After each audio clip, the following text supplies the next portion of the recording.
Hi, excuse me, sir. I'm so sorry to bother you. I'm trying to sell this pineapple to get some money for my mom's medication. Do you think you have like $10 to help me out?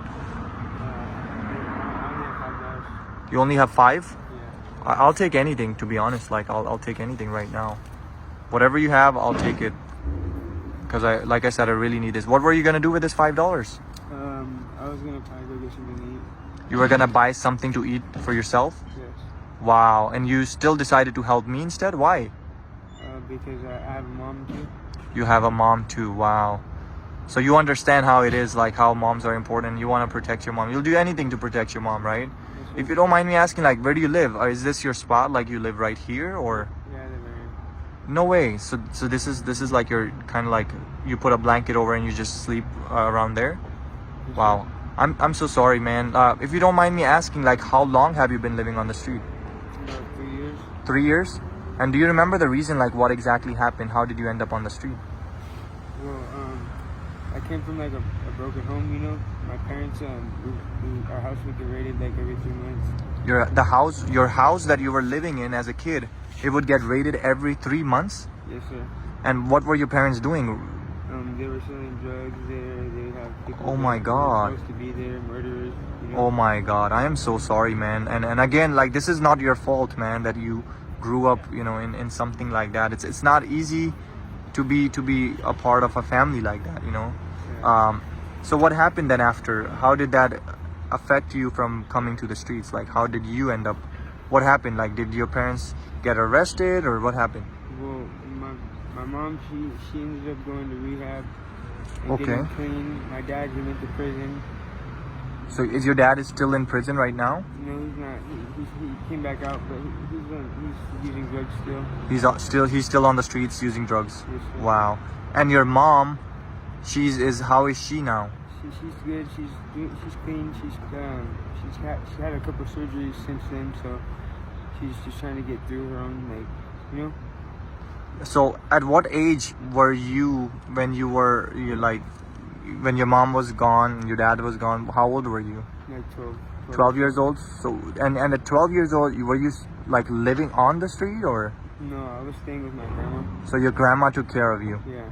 Wow. And then when did your mom come back after? Like, did she come back, or? My mom, she came back around like probably like I want to say 15.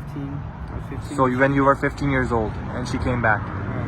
Wow. And is she like super clean and she's good now?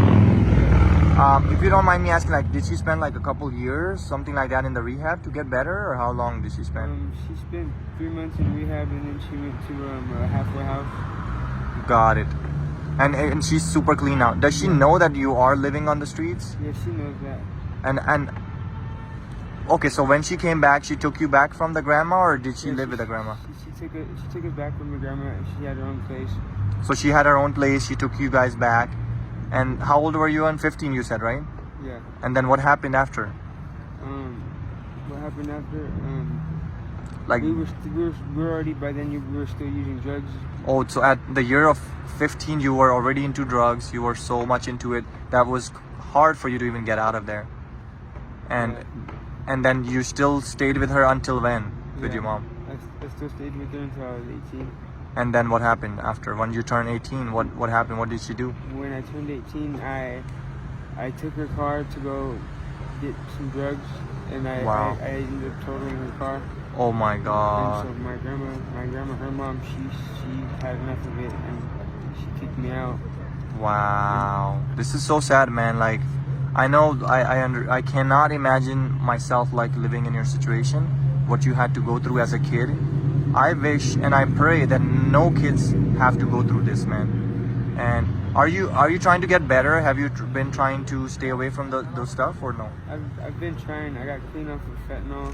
I got clean off of pills. I mean, I still struggle with dope, but I've been trying to stop doing that too. And how can you stop doing that? Does your mind has to like be ready for it? Like, yo, I'm ready to go to a rehab or something like that. Yeah. Are you struggling with that right now, or? I am struggling with that right now. Okay, one last question I'm gonna ask you, and I usually ask, people.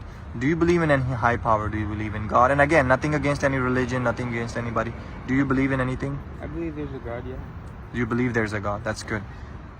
why don't you seek God, you know, and ask God for help to get you out of this? Because I feel like anything is possible, right?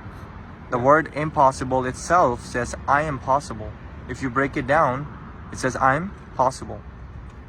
So you're a good looking young kid, you know. You still have a long way to go. And how old are you now? I'm 21 now. See, you're barely 21. You still have a long life ahead of you. Whatever mistakes you've done, it's okay. We all make mistakes, you know. But what we want to think of is about the future. How you gonna do, you know, how you gonna make things better in the future. How am I gonna make things better? Just keep trying, I guess. Keep trying every day. Every day is a new day. You gotta keep trying. All right, man. Let me give you your $5 back. You know, I didn't really needed the money. This was a social experiment. So what I want you to do, I want you to hold on to this and turn it around and see what it says on there for you. So since you decided to help me out, bro, I wanted to go ahead and do this for you, man. Thank you. But All right, brother. God bless you, man, and you have a blessed day. Okay.